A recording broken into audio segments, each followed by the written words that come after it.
اور independently verify نہیں کرنے دیتا کہ کیا ہو رہا ہے.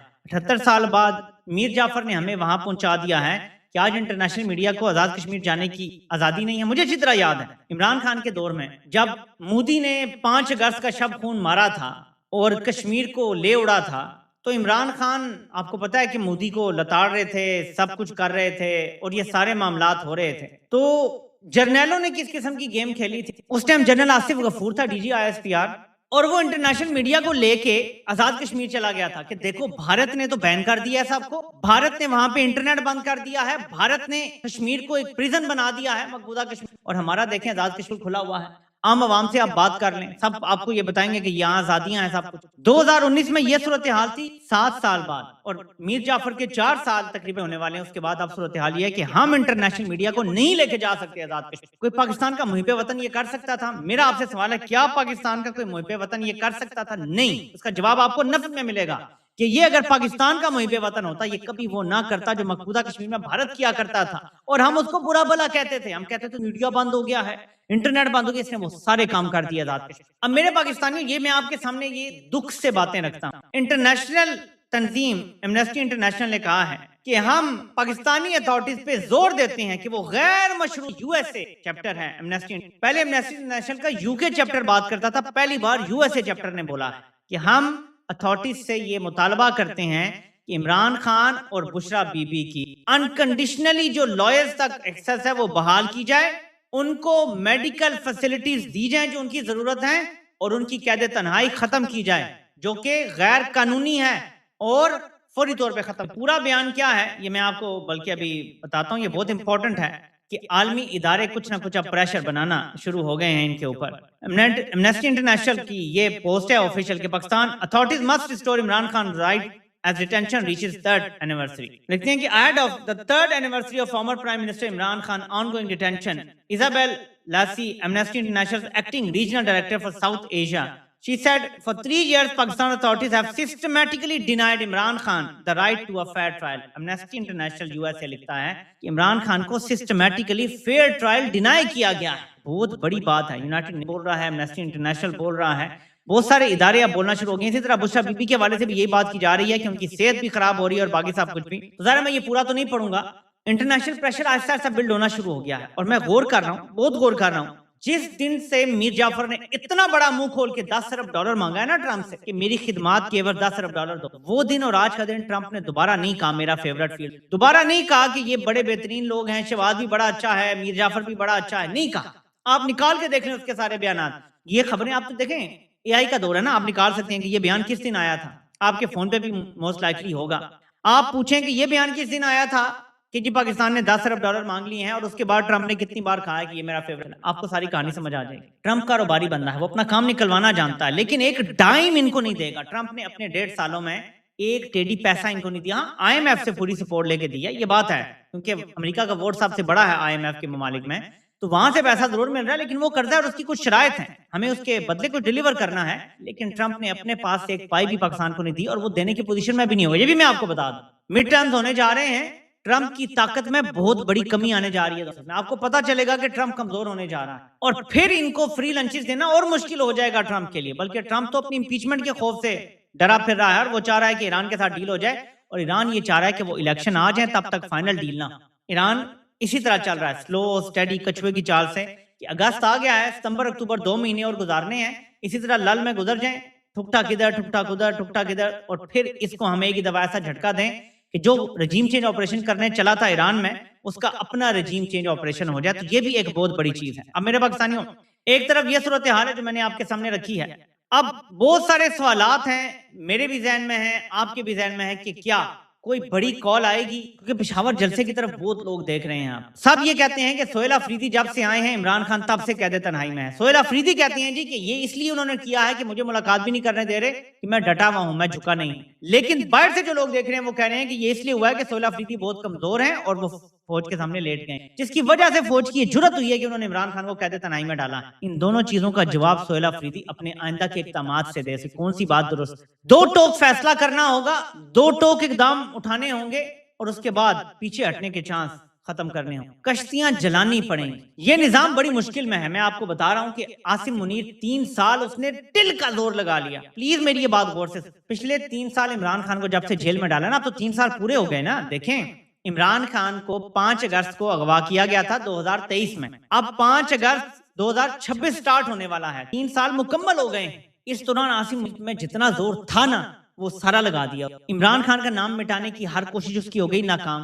ہسپتالوں تک سے، تختیوں سے عمران خان کا نام اس نے ہٹایا، بینر سے عمران خان کا نام ہٹایا، یہاں تک کہ کرکٹ کی کوئی ڈاکومنٹری بنتی تھی وہاں سے عمران خان کا نام ہٹایا. ورلڈ کپ کے حوالے سے کوئی ترانہ گانا بنتا تھا وہاں سے عمران خان کی تصویریں ہٹائی گئی. کرکٹ سے تو نہیں ہٹا سکتے نا عمران خان کو، باقی ہر چیز سے بھی ہٹا دو. تو اس نے وہاں سے بھی ہٹانے کی کوشش، ناکام ہو گیا، ناکام ہو گیا ہے. اور وہاں ہم کھڑے ہیں کہ جب اپنے چمچے یہ کہہ رہے ہیں کہ عمران خان کے بغیر جو آگے کا نقشہ فوج نے کھینچا ہے وہ نہیں کھینچا جا سکتا. یہ جو سو کالڈ ڈائلاگ کمیٹی بنائی گئی ہے نا، نیشنل ڈائلاگ کمیٹی، اس کے اپنے لوگ کہہ رہے ہیں کہ عمران خان جب تک ان سے بات چیت نہیں ہوگی، وہ راضی نہیں ہوں گے، یہ جو آگے کے اصلاحات کرنی ہے یہ ممکن ہی نہیں ہو سکیں گے. تو کیا عاصم منیر کے لیے ہر روز ایک نیا چیلنج کھڑا ہو جاتا ہے؟ اسے لگتا ہے کہ اب میں نے سب قابو کر لیا ہے، ایک نیا چیلنج آ جاتا ہے. بلوچستان، اسے لگتا تھا کہ میں مار دھاڑ کر کے، قتل و غارت کر کے کنٹرول کر لوں گا. مینی فورس بدتر ہو گیا. خیبر پختونخوا کی صورتحال مینی فورس بدتر ہوتی چلی جا رہی ہے. کنٹرولڈ کیوس اب آؤٹ آف کنٹرول کیوس میں بدل رہا ہے. اور آزاد کشمیر میں جو بھی ان کے عزائم تھے وہ سب خاک میں مل گئے ہیں. لوگ کھڑے ہو گئے ہیں اور پورے ملک میں اور اکراس دا یونیورس لوگ جو ہے وہ کھڑے ہو گئے ہیں. یعنی پوری دنیا میں جو اوورسیز پاکستانی ہیں وہ آزاد کشمیر کی موومنٹ کا حصہ بنتے جا رہے ہیں. دیکھیں آپ ادھر سے کسی سیاسی جماعت کو دبائیں گے، کوئی اور موومنٹ کھڑی ہو جائے گی، اسے دبائیں گے کوئی تیسری موومنٹ کھڑی ہو جائے گی، کبھی مہنگائی پہ، کبھی ظلم پہ، کبھی جبر پہ، کبھی کسی اور چیز پہ، کوئی نہ کوئی کھڑا ہوتا رہے گا. کیونکہ جب آپ دباتے چلے جاتے ہیں نا تو پریشر جو سٹی کی آواز ہے وہ کہیں نہ کہیں سے آتی رہتی ہے. آپ روزانہ فائر فائٹنگ تا وقت ہے کہ میر جعفر کو اپنا اس کا ادارہ لات مار کے گھر بھیجے. احتساب تو بعد کی بات ہے نا، فرسٹ سٹیپ اسے لات مار کے گھر بھیجا جائے، اپنا نیا چیف چنا جائے اور اس کے بعد سیاست سے کنارہ کشی اختیار کریں. یہ پہلا سٹیپ ہوگا. اس کے بعد آگے بہت سارے سٹیپس ہیں.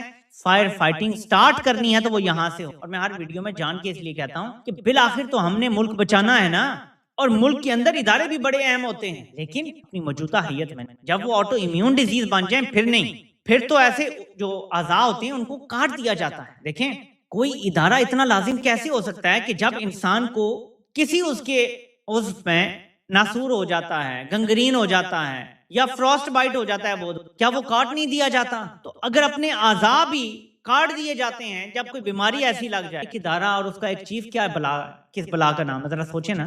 جب آپ آٹو امیون ڈیزیز بن جائیں گے، جب آپ ناسور بن جائیں گے تو کاٹنا پڑے گا، جراحی کرنی پڑے گی، یہ بہت ضروری ہو جاتا ہے. تو وہ اب فیصلہ ادارے نے خود کرنا ہے کہ یہ جراحی پورے ادارے کی سطح پہ ہوگی اور عوام کرے گی، اور عوام جب کرے گی تو وہ بہت ڈفرنٹ قسم کی ہوگی، یا یہ جراحی آپ نے خود کرنی ہے. وقت آپ کے پاس پہلے ہی ختم ہو گیا ہے، میں تو کب سے یہ کہہ رہا ہوں.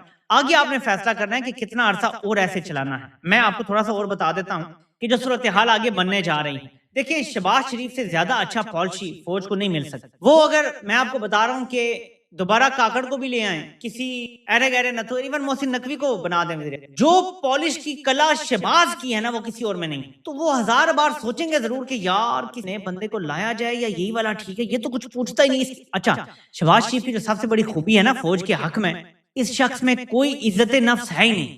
سیلف ریسپیکٹ نام کی کوئی چیز فوج کے مقابلے میں اس میں ہے ہی نہیں. ادھر سے کچھ لفظ بولا ادھر سے ہاں، ادھر سے کوئی لفظ بولا ادھر سے ہاں، یہی چیز مشہور ہے نا.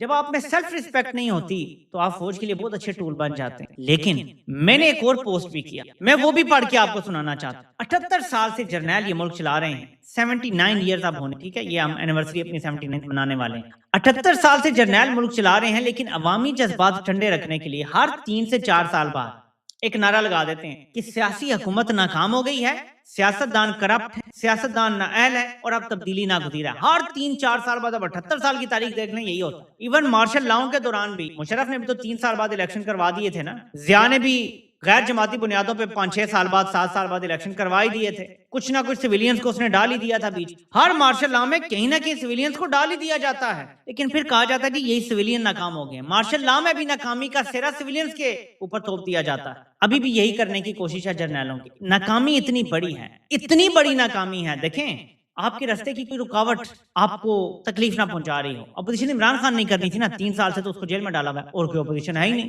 وداؤٹ اپوزیشن حکومت کی گئی ہے 3 سال، اور رزلٹ یہ ہے کہ اپنا اپنا گھر کا بندہ کہہ رہا ہے نظام ختم ہو گیا ہے، نظام برباد ہو گیا ہے، نظام تباہ ہو گیا.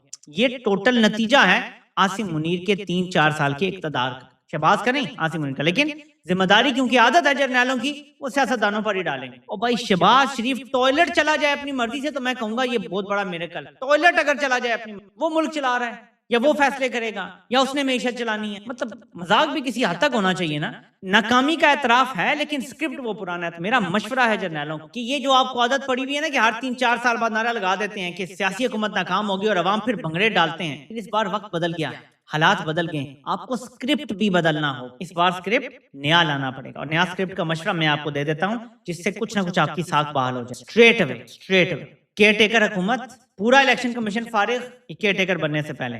اور اگر 28ویں ترمیم آنی ہی آنی ہے تو اس میں نیا election commission, electronic voting machine آئین میں حصہ بن جائے گا اور اس کا آڈٹ کا پورا نظام بھی آئین میں درج ہوگا. اس سے پہلے انٹرنیشنل ریپیوٹیڈ فرم سے آڈٹ ہوگا، اس کے بعد بھی الیکشن آڈٹ ہوگا. آئین کا حصہ بنانا پڑے گا کہ پوری دنیا کے مبصر، وہ یورپی یونین کے ہوں، امریکہ کے ہوں، برطانیہ کے ہوں، وہ نہ صرف آئیں گے بلکہ الیکشن کے 1 ہفتے کے اندر اپنی رپورٹ جاری کریں گے الیکشن. اور ایسی بہت ساری چیزیں ہیں جو ظاہر ہے کہ سر بیٹھے تو اس کے بغیر کوئی راستہ نہیں. لیکن یہ راستہ تو آپ کو پسند نہیں آتا کیونکہ آپ کا اقتدار امپورٹنٹ ہے، آپ کے پلاٹ امپورٹنٹ، آپ کے فوجی گروپ کے اور عسکری گروپ کے اور سارے جو ہیں یہ کاروبار امپورٹنٹ ہے. تو کریں بھائی کاروبار. پھر یہ میرا آپ کو چیلنج ہے، آپ کے یہ پلاٹ کوڑیوں کے بھاؤ بھی نہیں بکیں گے جو پاکستان کو آپ نے کر دیا ہے، جہاں غربت پہنچ گئی ہے.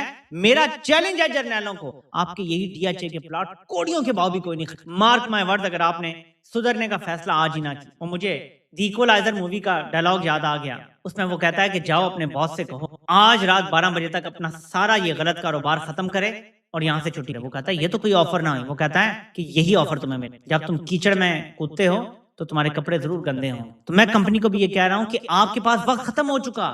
بہترین وقت کل تھا، اب تو آج رات 12 بجے اگر آپ یہ سارے کام کرنا شروع کر دیں تو زیادہ بہتر ہے. کیونکہ 12 اس لیے کہہ رہا ہوں کہ 12 ابھی ہو گئے ہیں، شروع کر دیں کام. کل بہترین وقت تھا، نہیں تو ابھی بہترین. لیکن آپ یہ نہیں. کیوں؟ کیونکہ جو لائے جاتے ہیں وہ وہی کرتے ہیں جو لانے والوں نے ان کو کہا ہوتا. اور اسی لیے آج مقبوضہ کشمیر اور آزاد کشمیر ایک ہی لڑی میں پرو دیے گئے ہیں اور ایک ہی اینگل سے پوری دنیا ان کو دیکھ رہی.